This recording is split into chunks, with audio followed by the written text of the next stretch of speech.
Capítulo 8 de la protesta y la literatura. Cataplum.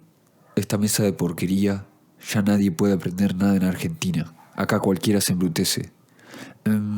¿Qué pasa ahora, Melba? Porque cayó otra carta. Todo denuncia, todo desalojos. Y le estoy escribiendo a algunas figuras de una supuesta lucha social, representantes y nadie contesta. ¿Quiénes? Mirá, a estos. Sacó a relucir una lista de nombres del escritorio que no conocía ninguno. Estamos peleando por las condiciones de vida dignas de un grupo de familias que una inmobiliaria millonaria quiere desalojar. A la tarde tenemos marcha. ¿Nos habrá conocido tu padre? ¿Qué inmobiliaria? Mi padre no tuvo contacto con gente rancia, ni siquiera con policías, o al menos es lo que me dijo a mí antes de morir. Deja el prejuicio, Melba. Que dejen ellos el lucro. Si es que estas familias tomaron un terreno, no para hacer un country o un negocio, están sin nada, con chicos, se están muriendo. La justicia es así, no soy prejuiciosa, Santiago, pero decime, ¿qué niño de bien o millonario o hombre blanco de traje viste en la cárcel? Y bueno, ¿querés que te pase el número de abogados conocidos? No por ahora. ¿Y para cuándo? Cuando se endurezca más todo. ¿Y las compañeras de la comunidad saben eso? Siempre saben todo. Hay que luchar, amar, proteger. Hay que embelezar lo bello de este sistema viciado, Américo. También hay que sacar a los hombres del medio. Estorbaron ya siempre, ocuparon demasiado espacio. ¿Por qué viciado? Pienso que las mujeres tienen que liderar. Hay que esforzarse y ayudar, Melba. No se trata de estupideces burguesas de autoayuda o liderazgo, Américo. El movimiento, ya te dije, es el corazón de un mundo sin corazón, pues es la voz de los que no tienen voz. Es también la prueba de que un horizonte sin ningún tipo de opresión es ya, de manera urgente y necesario, el mundo digno posible. ¿Por eso luchás? Yo lucho todos los días con mi negocio, Melba. ¡Qué fantoche! Por el ennoblecimiento de otros más que mi ego, o la fuerza de la armonía entre nosotras para dar el cuidado y la belleza dentro del mundo. Es una lucha colectiva de toda una humanidad. ¿Y qué, Melba? ¿Por qué decís eso de y? Yo no te entiendo. Siempre la división, siempre el chiquitaje, siempre la prosperidad privada del discurso, Américo. Toda la política individual, ombliguista, aflora con la miseria egoísta. Sí, es un sistema jodido, Melba. Pero es lo que tenemos y lo que hay. Nunca, Américo. Nunca. A vos es hablar con una pared. Con vos es todo tan rudo. Pero ¿sabés por qué nos llevamos bien? No, porque somos distintos, por eso nos llevamos bien. Si vos tendrías un carácter fuerte, nos hubiésemos peleado. En cambio, sos pasivo y moderado. Cierta burguesía, nunca te cuestionás nada. ¿Dónde naciste? ¿Qué condiciones naciste? Esas posibilidades. Estás atacando, Yamelba. Sí, cuestiono. Cuestioné en otras épocas. Las posibilidades no tienen que ver con la responsabilidad. Ante todo yo recuerdo a mi Rubén, que lo tengo presente al abuelo. Rubén, tu abuelo no me cae bien. Se hace el revolucionario y es peronista. ¿Vos sabías que Perón estuvo con una de las estrellas mujeres anarquistas? Fue anarquista en un momento y llegó al final de su vida como fascista. Posta, ¿de quién hablas? Blanca Luz Brum. No la conozco. Es pésimo definirse anarquista. Igual no conoces nada. Mi amor Campo nunca habla, siempre observa. Va a ser un genio cuando sea grande o políglota quizás. Va a saber muchos idiomas cuando crezca. Si habla dice algo esencial, no suelta palabras por decir nomás. Pienso quizás que si no hay mejor silencio, es preferible callar. ¿Qué sabes? Es un niño, Melba. Sí, perdón. Mala mía. Lo que tenga que ser va a ser. Lo que es, ya es. Una vez recordé en la comunidad a Melba, que incitaba a que hablasen de las problemáticas que afectaban en el barrio. A no callar, a denunciar éticamente todo lo que estaba mal, la violencia, todo el tiempo en debate, y después las prácticas. Había algo cosmopolita también en ella. No sé con quiénes se comunicaba, pero también con compañeras de otras regionales y de otros países. Ella decía, den lo que puedan dar, nadie puede dar lo que no tiene, es decir, la libertad con solidaridad genuina. Todas las anarquistas tenían fe, es decir, firmeza, pero no hacían nada solas. No es cuestión de personalismos, hoy hablo yo, mañana otras. estaban siempre con el pueblo y nos enseñaron a besar fuerte esta idea. Se quedaba en silencio y se quedaban en silencio todas las compañeras en la quintina. Repito, insistía Melba.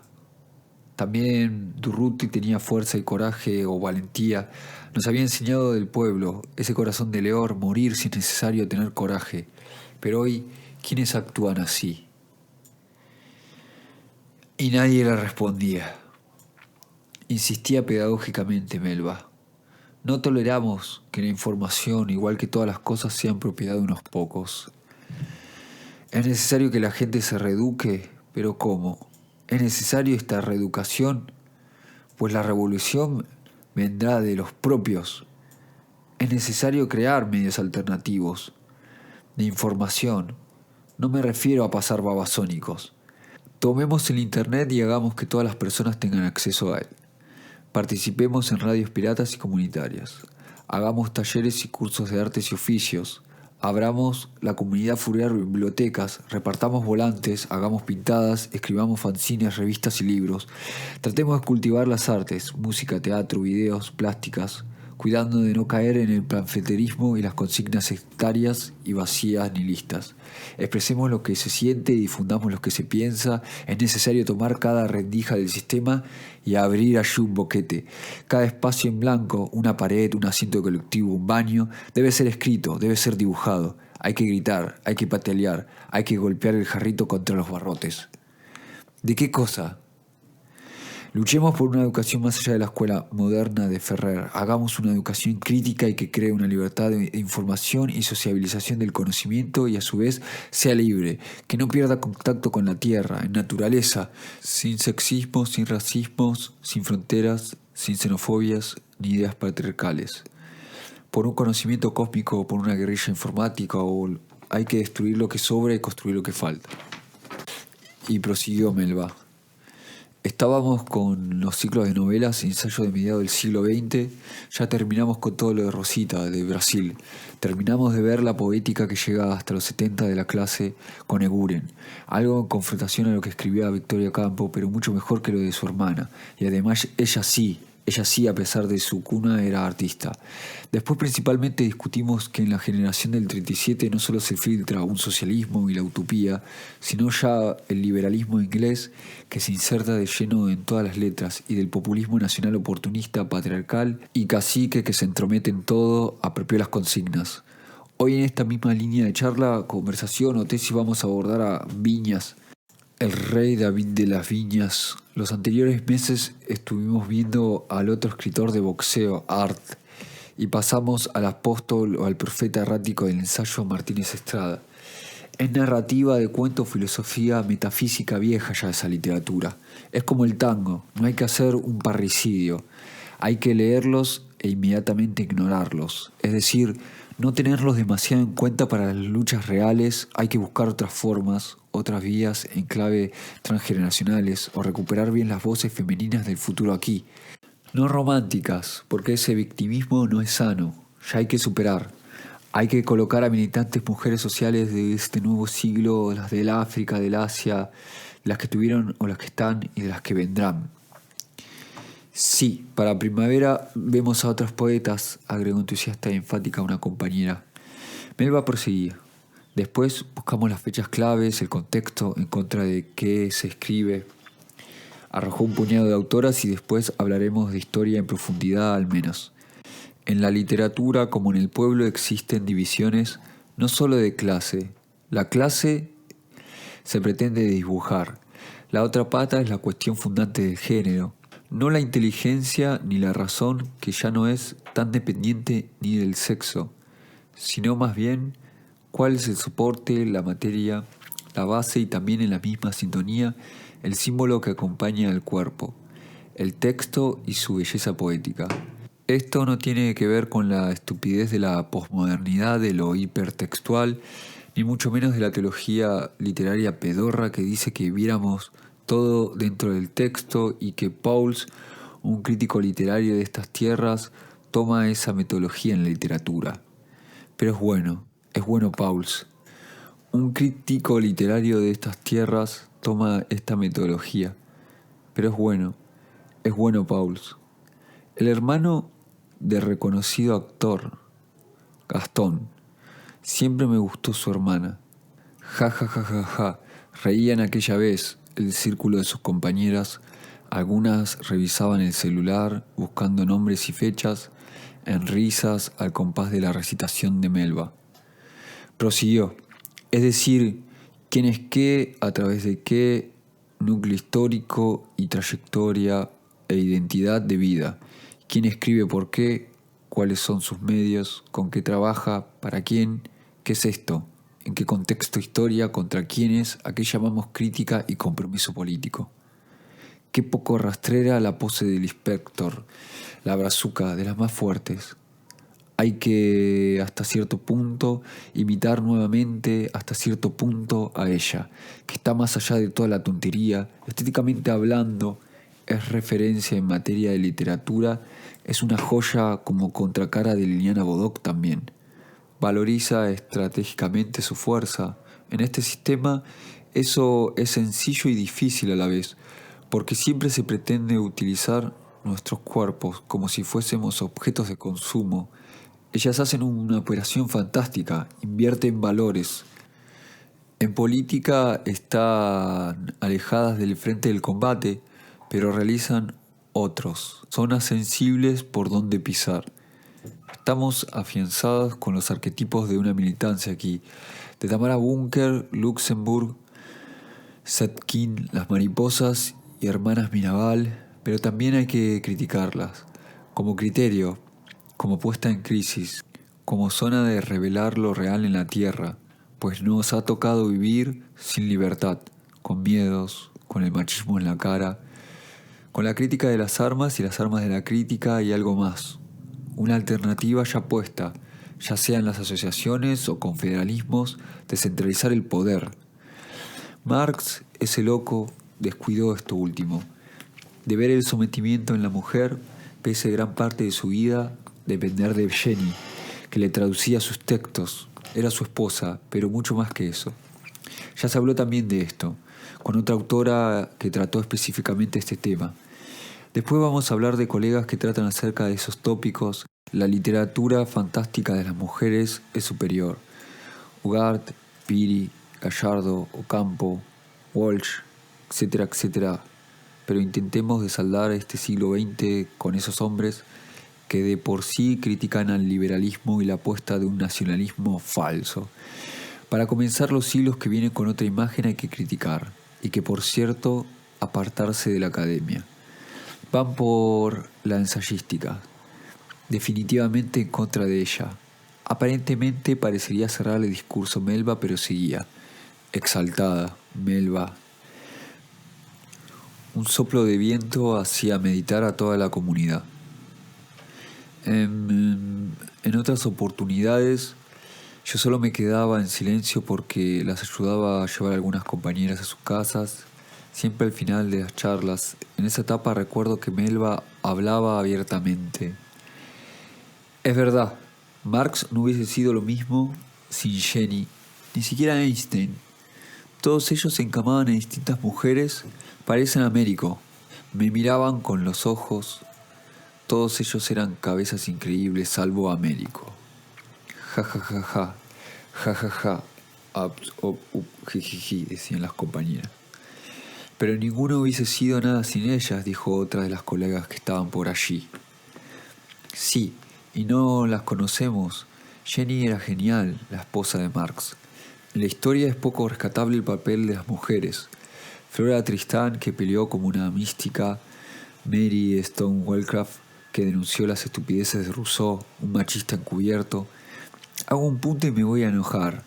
Ahora agarramos a estos autores de mitad del siglo XX, que tienen una visión rescatable, piola. Los ataqué para reírme. Esos tres jinetes de estas tierras que siguen son poesía disruptiva, incomodidad, riesgo y sus ensayos. Ar, Estrada y Viñas. Pero el próximo mes ya quedan por fuera. Los ensayistas me causan gracia, llegan a conclusiones antes de pasar por el método y la investigación. Son unos genios. así cualquiera. Después hablaremos del ensayo como error y el ensayo como método insoportable. Estos tipos escriben novelas, son a veces un desastre, pifian al entrar en terrenos científicos, y es más, se diría que hay belleza en ese error. Viñas, ejemplo. Este último decía que el peronismo se había inventado para que los negros no se vuelvan rojos. Y agregaría el socialismo tímidamente electoral, parlamentario, hasta la servidumbre para cubrir las migajas del repertorio. Algunas se levantaban a calentar agua y Melba empezaba a criticar desalmadamente a ese tal David Viñas. Agarró un libro, lo recuerdo, porque lo mencionaron muchísimas veces aquella vez. Anarquistas en América Latina, y comenzaban a levantar en voz alta con el libro en mano. Grati auditori que escuchas al payador que hace un lado a la vista con cierta expresión del horror, si al decirse quiénes somos vuelve a su faz la alegría. En nombre de la anarquía, te saluda con amor, somos los que defendemos un ideal de justicia que nos encierra así la codicia, ni egoísmo ni ambición. El ideal tan cantado por los Reclus y los Graves, los Albochea y los Fourier, los Kropotkin y los Proudhon, somos los que despreciamos las religiones farsantes por ser ellas mismas causantes de la ignorancia mundial, sus ministros ladrones, sus dioses una mentira, y todos comen de arriba en nombre de la moral. Somos esos anarquistas que nos llaman asesinos porque al obrero inducimos a buscar la libertad, porque cuando nos oprimen volteamos a los tiranos y siempre nos rebelamos contra toda autoridad. Terminaba de recitar Melba y prosiguió. Del cancionero popular libertario, 1903 dice aquí. Melba señalaba la página del libro. Por cierto, con voz serena ruborizó seguidamente. Pasa en Viñas, el rey David Viñas.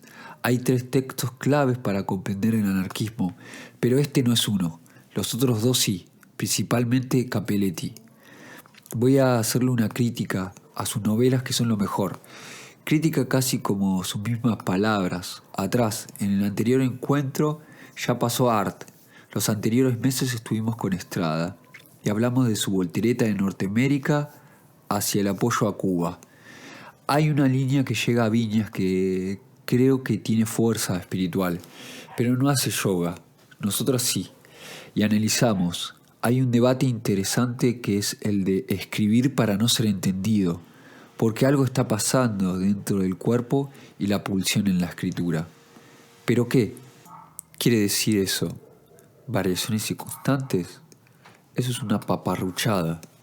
Escribir para no ser entendido. ¿Es una postura estética infantil o una crítica rotunda a las formas? Ambas valen. Ahora bien, dentro de unas horas meditamos, danzamos, si hacemos yoga, él habla de cuerpos o porque si por un lado tal fecha bla bla bla, tal año bla bla, por el otro vuelve a bla bla bla. Hace siempre lo mismo, zigzaguea, pero no se mueve, está parado en su no. Es bueno respirar y comprender la voz del cuerpo. Es propio para estar fuertes, vivas y saludables. La negativa es un proceso. En David se vuelve casi eterno. En David sus escritos son para confrontar el estado de cosas actuales. Pero es inentendible. Peor, más de las veces son enredos. Con una prosa ensayística con tonos de taquicardia, con exageraciones diletantes que está empapada de sincretismo bohemio, y es claro que es un gran dramaturgo, un artista más que pensador intelectual, y tiene lo que tiene que tener, coraje y compromiso, pero no es claro. No se entiende, confunde al lector, no tiene tanta profundidad porque no la busca, y voy a corregir lo que dije, casi en sus mismas palabras con adjetivos de confusión. Su estilo es un hermetismo izquierdista radical latinoamericano rojinegro. No se le entiende cuando escribe. No es que rompa violentamente con las reglas generales de sintaxis o de jerarquías gramaticales, sino que pretende hacer, a propósito, un estilo que deja eludido al lector común Por eso es exasperante. Pasa de unas fechas a otra, de nombres a otros, tratando de conectarlos. Pero no conecta. Un buen poeta se reconoce por sus clarividencias, coherencias, es entendible hasta en los espirituales. A modo de contraejemplo, quien mejor hace esta inversión puede expresarse en su idioma o en lenguaje con palabras que no sean diletantes. El caso del nacionalista de Borges, el silencio de los campos verdes, 3 palabras: silencio, campo y verde, es maravilloso, porque dentro de ya sea la poesía, lo que vale es la profundidad dentro de lo simple. Ser simple es complejo. No se precisan palabras grandilocuentes. La claridad es todo. La clave siempre es lo conciso de la sencillez y que se entienda. A contra de Viñas, otro ejemplo, que ya no es poesía, pero no por eso olvida la violencia felina. La tiene de todo esto, de las letras por citar, un gran místico como Fray León en sus traducciones del Cantar de los Cantares. Utiliza palabras muy claras que puede entenderlas y cantarlas hasta amor campo, y sin embargo son tan profundas, nada de ellas son superficiales. David, alejando de estos 2 poetas, este león de las viñas, intenta ser poeta o escribe con pretensiones de ensayística en forma de prosa. Este rey de las viñas crea un estilo particular.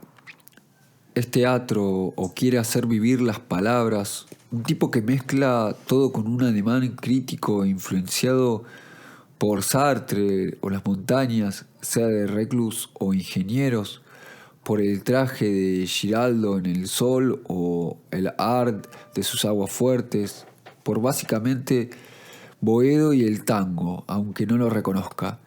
Portantiero fue el gramsciano argentino, un intelectual de pésimo gusto militante, asesor de Alfonsín en democracia, pero que es un intelectual sin dudas. En un libro llamado Realismo y Realidad en la Narrativa Argentina ya estaba pronunciada esta crítica a la visión artística y bohemia de Viñas. Portantiero está influenciado por Gramsci y la socialdemocracia, pero Gramsci se revolcaría en la tumba. Que puede que Viñas de realidad política sepa muchísimo más de literatura y quizás sea un buen artista, un buen polemista y escritor comprometido o lo que quiera ser, pero en la mayoría de sus libros de ensayo se enreda demasiado con lo barroco, no se le entiende, escribe como si todos hubiesen leído los libros que leyó en sus primeras páginas, pues no creo que haya leído completamente esas notas, o sus diálogos, que son monólogos pedantes, un francotirador oportuno, un contrarroer maltrecho. No se entiende mucho. Acá sí se entiende. Mirá, acá está, dice Viñas. La poesía anarco de Guillermo Valencia llegó a ser tan popular en su momento como el tren expreso de Campo Amor. Melba reposó sus ojos en mi hijo. Se corrió el pelo rubio. Siguió su discurso después de un silencio pausado. Campo Amor es amor campo al revés. No conozco el tren expreso, esa poesía, ni la de Guillermo Valencia, Anarcos. Sé que hay una revolucionaria cubana conocida con ese nombre y hay una poesía de Rumi que es de amor y de campo. Hasta hoy ya fue demasiado. Seguiremos luego. Anotaba en la libretita en una trasnoche: el silencio era parte del amor, y en ese espacio compartido el tiempo ya no era el tiempo, era un momento o una nueva canción que nos llevaba a otro lugar. Una intensidad donde crepitaban los astros y los cuerpos, un cuerpo sometido al amor, comunal hechizado por la fuerza de las tardes. Nadie en el mundo podía escuchar nuestros latidos más que ellas, las estrellas, testigos del compás de Sardor. El nombre de Amor Campo se lo eligió la madre, que se llama Lut, y creo que ninguna de las influencias que citó esa tarde Melba se le ocurrieron a Lut, la vidrerista madre de Amor Campo. Después de esos meses se dieron taller de literatura en la comunidad en extenso. Hicieron un especial que para mi gusto, o de las pocas veces que iba, eran eternos, sobre Flora Tristán y creo que de otra anarquista con gran trayecto y militancia del Uruguay. Para mí la revolución nunca fue de mi devoción e interés. Pensaba en Rubén, que hay otras vías pacíficas o no violentas. Como hizo Perón, me hacía acordar al abuelo Rubén, con estrategias, con persuasión, una ética comunitaria. Del siglo XXI es con contrainteligencia hackers que tienen más influencias y desestabilizan más. Escuchar a este grupo era algo aburrido y me iba a jugar con mis otros 3 hijos al fútbol. Yo le envié un mensaje a mi hermano preguntándole por su salud y después hablamos del abuelo Rubén. Recordamos sus anécdotas. Las charlas con mi hermano eran muy ásperas, pero cambiaron cuando empecé a estar con Melba y le empezaba a hablar de literatura, cosa que nunca me interesó. Le dije la frase de ese David Viñas que había escuchado en los labios de Melba: el peronismo se inventó para que los negros no se vuelvan rojos. ¿Qué hubiera pensado Rubén, el abuelo? Recordé aquella vez que hablé, cosa que no hacía seguido, con mi hermano, quien me dijo algo así, entusiasmado por mi nueva relación. Ja, ja, ja, ja, el abuelo hubiera dicho gorila. Solo un extraño como David puede tener frases tan auténticas. Pero jamás sería un gorila, todo lo contrario. Su hermano vino a vivir acá, Ismael Viñas, a Estados Unidos. En otra boca que no sea la de Viñas esa frase sonaría gorila, pero en un cuerpo de batalla como él, casi como un radical judío anarquista, jamás podrían ser gorilas. ¿Cómo iba a decir eso, hermano? Sin lugar a dudas es el mejor escritor del siglo XX de novelas y un crítico de literatura política con su propia autenticidad. Me pasó todo con Melba, y sin mi hermano, y sin mi padre, y sin mi madre, pero con amor campo, lo más eterno, lo más bello y verdadero que he tenido en esta vida. Lo demás es efímero, evanescente y fugaz, como la primera estrella del cielo. Anoté en silencio antes de dormir en la mesa de luz, recordando lo del tallercito. Sabiduría y la belleza esconde detrás de sí la verdad, lo que comúnmente se llama genio artístico, pero hay una intuición a la cual hay que seguir. Es la vía en Melba, es la del corazón.